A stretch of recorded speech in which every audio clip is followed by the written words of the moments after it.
maailmankaikkeus laajenee. Olemme tienneet tämän kohta jo 100 vuotta ja ymmärrämmekin, miksi niin on oltava. Noin 25 vuotta sitten selvisi, että tämä laajeneminen on kiihtymässä. Tämä oli yllättävä tulos, emmekä oikein ymmärrä, miksi näin on. Olen kosmologian, eli maailmankaikkeuden tutkimuksen professori, ja maailmankaikkeuden laajenemisen käytös on yksi kosmologian keskeisiä tutkimuskohteita. Mitä maailmankaikkeuden laajeneminen tarkoittaa? Tarkastellaan ensin maailmankaikkeuden rakennetta, eli mitä kappaleita siinä on ja minkälaisia rakenteita ne muodostavat. Asumme maaplaneetalla, joka on yksi aurinkokunnan keskuskappaletta eli aurinkoa kiertävistä planeetoista. Yötaivaalla näemme tähtiä. Aurinko on itse asiassa vain yksi tähdistä, eli tähdet ovat kaukaisia aurinkoja, joilla on omat planeettakuntansa. Tähdet ovat ryhmittyneet suuriksi joukoiksi, joita kutsumme galakseiksi. Yhdessä galaksissa on miljardeja tähtiä. Omaa galaksiamme kutsumme linnunradaksi, ja paljain silmin nähtävät tähdet kuuluvat siihen. Muut galaksit ovat käytännössä nähtävissä vain kaukoputkilla, paria poikkeusta lukuun ottamatta, koska ne näkyvät yötaivaalla niin himmeinä. Suurin osa maailmankaikkeudesta on galaksien välistä tyhjältä vaikuttavaa avaruutta. Havaittavissa olevassa osassa maailmankaikkeutta on miljardeja galakseja. Tutkimalla kaukaisten galaksien lähettämää valoa havaitsemme, että valon aallonpituus on siirtynyt pitkäaaltoisempaan, eli punaiseen päin. Tätä kutsumme punasiirtymäksi, ja se merkitsee, että nämä galaksit etääntyvät meistä.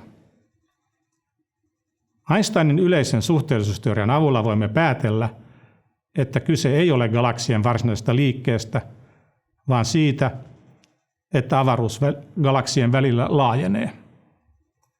Tätä tarkoitamme, kun puhumme maailmankaikkeuden laajenemisesta. Itse galaksit eivät laajene, eivätkä pienemmät kappaleet, kuten tähdet ja planeetat. Miksi maailmankaikkeus laajenee? Kappaleet vetävät toisiaan puoleensa painovoimallaan. Yleisen suhteellisuusteorian mukaan aika ja avaruus muodostavat yhdessä neliulotteisen aika-avaruuden, ja painovoiman todellinen luonne on aika-avaruuden kaarevuus, joka voi ilmetä esimerkiksi avaruuden laajenemisena tai kutistumisena. Yleinen suhteellisuusteoria ei välttämättä ennusta, että avaruuden pitäisi nimenomaan laajeta, mutta se ennustaa, että sen pitää joko laajeta tai kutistua. Se ei voi olla tekemättä kumpaakaan, muuten kuin hetkellisesti. Kun nyt olemme havainneet, että se nimenomaan laajenee, odottaisimme, että painovoiman vaikutuksesta tämä laajeneminen vähitellen hidastuisi. 90-luvulla oli käynnissä 2 havaintoprojektia, joilla pyrittiin määrittämään tämä laajenemisen hidastuvuus. Tulokseksi saatiin, että laajeneminen ei hidastu, vaan se kiihtyy. Tämä oli yllättävä tulos, koska se tarkoittaa, että galaksien välisten etäisyyksien mittakaavalla painovoima ei olekaan vetovoima, vaan hylkivä voima, joka työntää galakseja etäämmälle toisistaan. Yleinen suhteellisuusteoria eroaa aiemmasta Newtonin painovoimateoriasta siten, että tämä on kyllä mahdollista, mutta se edellyttää aineen tai energian muotoa, johon liittyy negatiivinen paine, eräänlainen jännitystila. Kiihtyvä laajeneminen voitaisiin siis selittää olettamalla, että avaruuden täyttää tällainen aikaisemmin tuntematon, niin sanottu pimeä energia.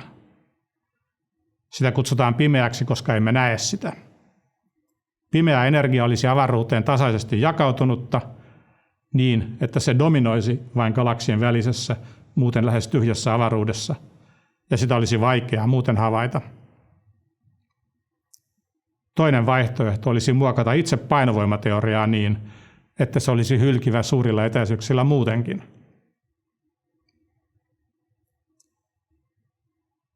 Molemmat vaihtoehdot ovat merkittäviä muutoksia käsitykseemme siitä, minkälaista ainetta ja energiaa on olemassa ja mitä ovat niiden väliset vuorovaikutukset. Tämä on yksi nykykosmologian keskeisiä kysymyksiä. Teoriapohjalta asiassa on vaikea edetä, ilman tarkempia havaintoja maailmankaikkeuden kehityksestä. Näitä tarvittavia havaintoja on kahdenlaisia. Toisaalta pitäisi mitata tarkemmin, kuinka nopeasti maailmankaikkeuden laajeneminen on eri aikoina hidastunut tai kiihtynyt. Aikakehitystä voimme seurata, sillä katsoessamme kaukaisia galakseja katsomme samalla menneisyyteen, koska valolta on kestänyt miljardeja vuosia tulla miljardien valovuosien päästä. Toisaalta haluamme mitata, kuinka galaksien muodostamat suuremmat rakenteet, kuten galaksijoukot, ovat kehittyneet ajan myötä, koska se myös kertoo painovoimasta galaksien välisillä etäisyyksillä. Yhdistämällä nämä kaksi erilaista havaintotyyppiä pystymme erottamaan toisistaan nämä kaksi selitysvaihtoehtoa: pimeä energia ja painovoiman muokkaaminen.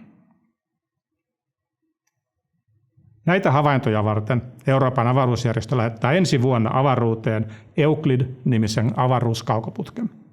Se eroaa aiemmista Hubble- ja Webb-avaruuskaukoputkista siten, että se pystyy ottamaan paljon laajakulmaisempia kuvia ja siten pystyy kuvaamaan suuren osan tähtitaivaasta muutamassa vuodessa.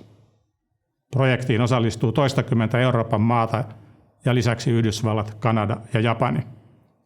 Itse johdan Suomen osuutta projektissa.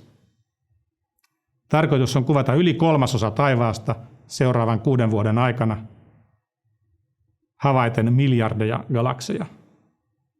Tämä on selvästi enemmän kuin aikaisemmissa havaintoprojekteissa ja kasvattaa valtavasti olemassa olevaa tähtitieteellistä havaintoaineistoa.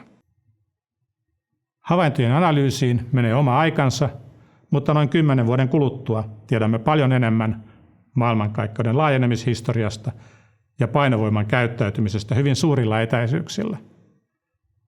Toivomme, että tämä johtaa myös teoreettiseen läpimurtoon pimeän energian tai painovoiman ymmärtämisessä. Lopuksi yhteenveto. Maailmankaikkeus laajenee, mikä on ymmärrettävää. Tämä laajeneminen kiihtyy, mikä on outoa. Toivottavasti ymmärrämme tämänkin aikanaan. Ensi vuonna avaruuteen lähetettävä Euclid-avaruuskaukoputki auttaa tämän selvittämisessä.